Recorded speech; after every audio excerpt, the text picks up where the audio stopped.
Hi, welcome to Right Drive Academy's video series for the Show Me Tell Me.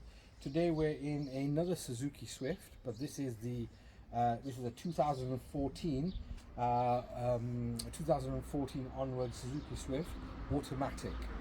So again, if you had to open your bonnet, the examiner is asking you on your day of your test, open the bonnet. How do we do it?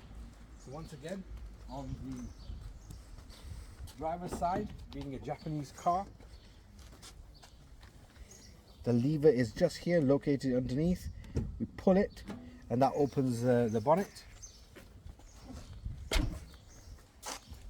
Once again, two-hand operation, either side of the S. So the left hand lifts, the right hand pulls the latch, and the latch is located underneath the hood. And it's a pull function. So we pull, there it is. It opens like that. Two hands. Here is your support arm. We push it out of its locked position into the large hole and we lock it in place. And here, presto, the bonnet is secure.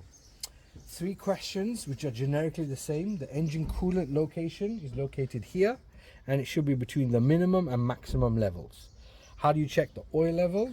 You try and find the dipstick, which is located here. You pull out the dipstick, and remember it goes all the way down to the bottom.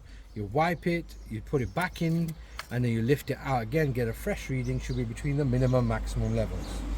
The brake fluid reservoir located here, and again should be between the minimum and maximum levels. Brake fluid, engine oil, coolant should be between the minimum and maximum levels. This is your screen wash location. So again, you pull it up and you fill this up to its max to top it up so that it's all up to date. And you can either put water in it, or you can put a mixture of screen wash and dilute it as and what you wish. So these are your four questions to do with your show me tell me part of your test.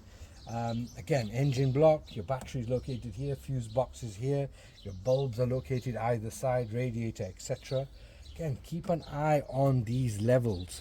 Make sure you generally top them up and you maintain and you regularly check that they're okay, because that's part and parcel of learning to drive and maintaining your vehicle.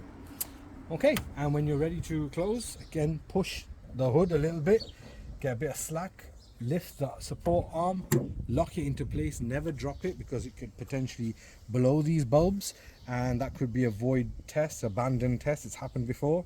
So we never drop it, place it gently and then give it a nice stern push and jobs are good.